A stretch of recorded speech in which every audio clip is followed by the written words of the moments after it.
Salve, salve, salve, meu caro estudante. Ao longe aí o meu forte abraço para você. Bom, olha só, nesse vídeo nós vamos ver um complemento aqui em ligeiro tempo sobre a independência dos Estados Unidos da América. A primeira república do continente, a primeira república da modernidade ou da contemporaneidade, a primeira democracia dos nossos tempos. Então, há que se considerar um certo valor, dado que, após a independência dos Estados Unidos, se desencadeia também uma espécie de efeito manada aí, efeito cascata, efeito dominó, que certamente influenciou bastante no processo de independência da América Latina. Nesse mapa é possível a gente visualizar exatamente a formação das 13 colônias originais, não é? A partir da chegada dos ingleses no começo do século XVII. É aqui que vai se desenvolver, na costa atlântica, a chamada Nova Inglaterra. Acontece que o desenvolvimento da porção sul e da porção norte aconteceu de forma um tanto quanto desigual. O norte vai adquirir contornos díspares das colônias do sul. Isso vai impactar não só no processo de independência, mas também posteriormente na chamada Guerra de Secessão. Tá aqui as diferenças, ou um pouquinho, um resuminho dessas diferenças das colônias do norte e do sul. Grosso modo, as colônias do norte eram mais industrializadas, mais urbanas, citadinas, adeptas de um comércio tanto interno quanto de exportação, de mão de obra assalariada.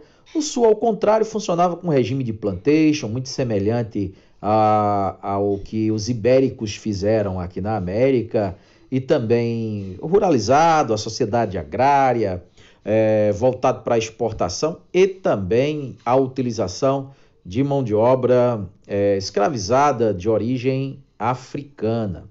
Por que é importante mencionar essas diferenças? É importante, num primeiro momento, claro que isso vai explodir no século XIX na Guerra de Secessão, porém, num primeiro momento, é importante a gente ver o desenvolvimento dos Estados Unidos da América, que se dava num clima de liberdade fiscal, de liberdade comercial, que, por exemplo, o Brasil não usufruiu. Tanto que eles tinham esse comércio chamado comércio triangular aqui, ó, com os ingleses, com outras regiões da Europa, com o Caribe, de onde vinha o rum, e também da África ou da costa africana, de onde vinha essa mão de obra escravizada. A Inglaterra pouco interferia nesse comércio, tendo os colonos aqui uma ampla liberdade tributária e uma liberdade comercial. Isso é importante, porque quando a Inglaterra ela decidiu mexer nisso, é exatamente aí que se desenvolve o movimento emancipacionista.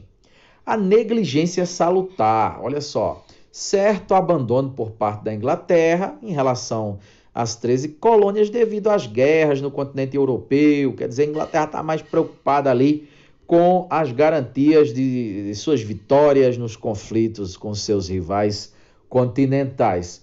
O comércio interno, o comércio triangular, como já dissemos, com grande liberdade, né? E o próprio início da Revolução Industrial na Inglaterra também, de certa forma, impulsionou os ingleses ali a querer explorar um pouco mais essa região do ponto de vista da obtenção de matérias-primas e também de áreas fornecedoras ou melhor, consumidoras dos seus produtos ali manufaturados, né? Não podemos esquecer um ponto importante, que é a Guerra dos 7 Anos, travada entre ingleses e franceses pela posse do Canadá. Após a vitória dos ingleses, que se dá ali em 1763, o governo da Inglaterra passa a pressionar a colônia, que é a Nova Inglaterra, futuros Estados Unidos, por uma carga tributária muito mais pesada, para tirar os custos da guerra, que foram bastante elevados, apesar da vitória. Eles tinham prejuízos que ambicionavam tirar exatamente explorando a colônia. Por outro lado, as companhias norte-americanas, vou chamar assim, né, colonas da Nova Inglaterra, não podiam explorar o território canadense, que ficou de posse, de exploração exclusiva de companhias inglesas. Isso desagradou bastante a burguesia dos Estados Unidos, que passa ali a reivindicar mudanças a partir de então, né? As chamadas leis intoleráveis, a lei do selo, a lei do chá, a lei do açúcar, não é? Com o famoso episódio do derramamento do chá no posto, ou melhor dizendo, no porto, né, de Boston. Isso aconteceu aqui em 1774, onde os colonos, a burguesia local estava absolutamente irada com essas medidas com as quais o rei da Inglaterra não estava disposto, né, a dialogar, muito menos a ceder. O primeiro congresso da Filadélfia se dá dentro desse contexto, entre 1774 e 75, o objetivo ainda não era propriamente a ruptura, a independência, não é?